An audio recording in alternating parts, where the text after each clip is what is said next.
মণিমালাস ব্লগে তোমাদের স্বাগত আর অনেক ভালোবাসা। আজকে আবারও একটা ব্লগ ভিডিও নিয়ে তোমাদের সামনে চলে আসলাম। দিনটা ছিল মঙ্গলবার আর সকাল ওই ধরো 8:30 থেকে ব্লগটা আমি স্টার্ট করে দিলাম। সকালবেলায় ঘুম থেকে উঠেই যেটা সবার প্রথম কাজ করি সেটা হলো এই ওয়াশিং মেশিনটা চালিয়ে দেওয়া। বেশ কিছুদিন ধরে এই কাজটাই আগে করছি, কারণ তোমাদের এর আগে বলেছিলাম যে কারেন্টটা সকালবেলায় এত চলে যাচ্ছে যার ফলে কাচতে খুব অসুবিধা হয়, তাই সবার প্রথমে কাচাকুচাটাই বসিয়ে দিলাম। তো তারপর দেখো চলে গেলাম সোজা রান্নাঘরে গিয়ে আগে 1 কাপ চা করব, তারপর বাকি কাজ। সেই কবে ঠান্ডা লেগেছে, কিছুতেই গলাটা ঠিকই হচ্ছে না। রাত্রিবেলা হলে এত কাশি হয়, আবার সারা রাত মোটামুটি হয়তো কম থাকে, ভোরের দিকে আবার শুরু হয়ে যায়। আর তারপর দেখো গলার অবস্থা এই।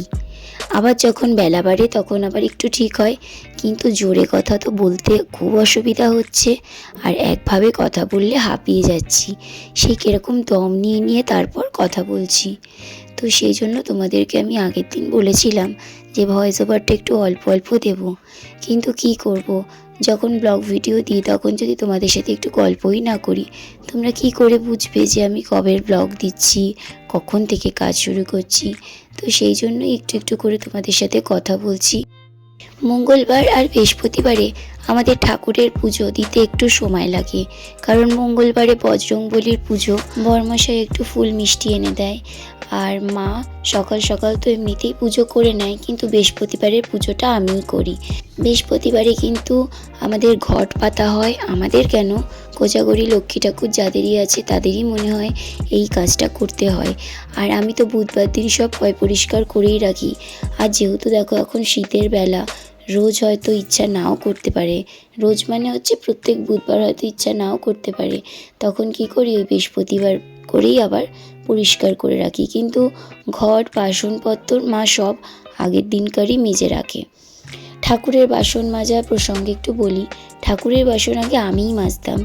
এই 1 থেকে 1.5 বছর হচ্ছে মা মাজছে, কারণ আমার বাঁ হাতের একটা নখ না এমনভাবে সেই নখখুনি হয়ে নষ্ট হয়ে গেছিলো, যেই আমি তেঁতুল বা টক জাতীয় কিছু দিয়ে কাজ করতাম ওই জায়গাটা না কীরকম ফুলে ফুলে ব্যথা করতো।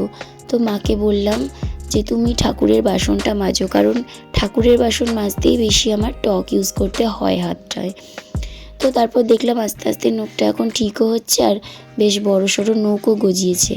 তো সেই জন্য মাকে বলেছি যে না, তুমি এখন বেশ কিছুদিন মাজো, আমার ঠিক হয়ে গেলে আবার আমিই মাজবো, কারণ ঠাকুরের বাসন মাজতে কিন্তু আমার খুব ভালো লাগে।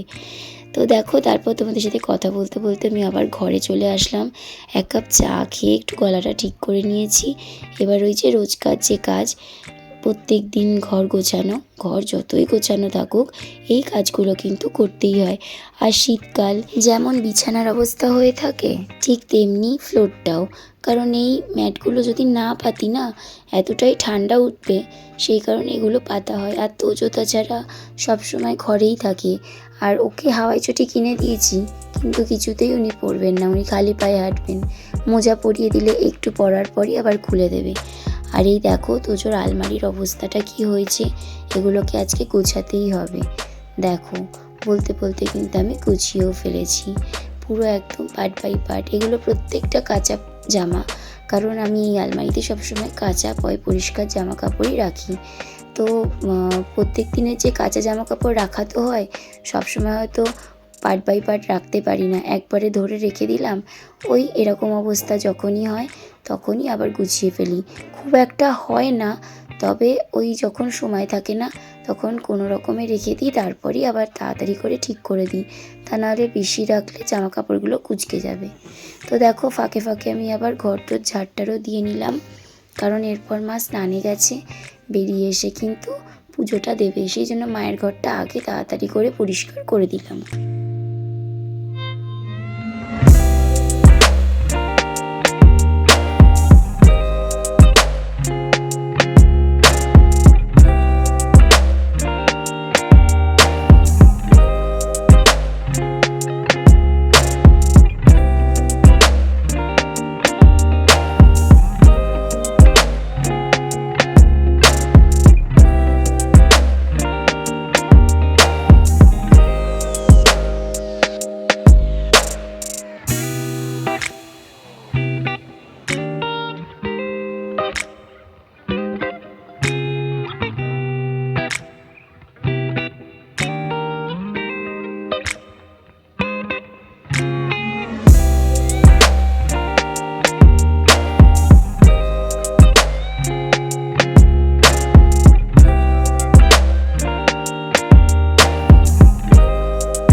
আসলাম।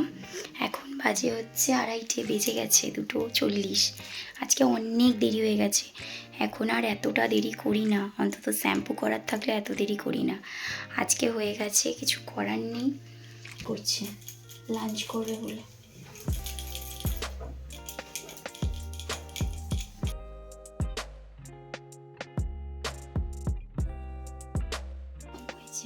কেন বলো?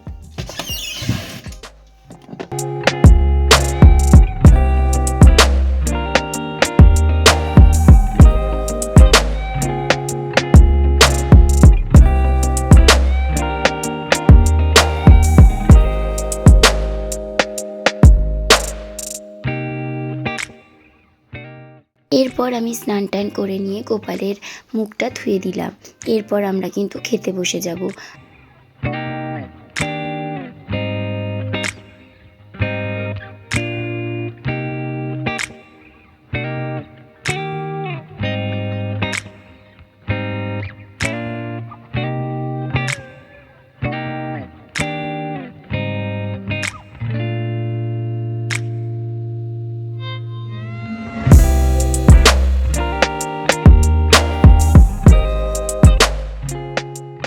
আমি আর আমার শাশুড়ি মা আর তোজো তিনজনে মিলে একটু ডিম খেয়েছি।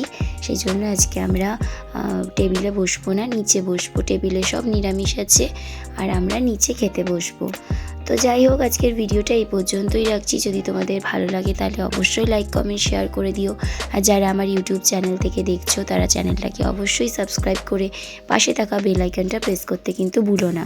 আবার নতুন ভিডিও নিয়ে তোমাদের সামনে চলে আসবো।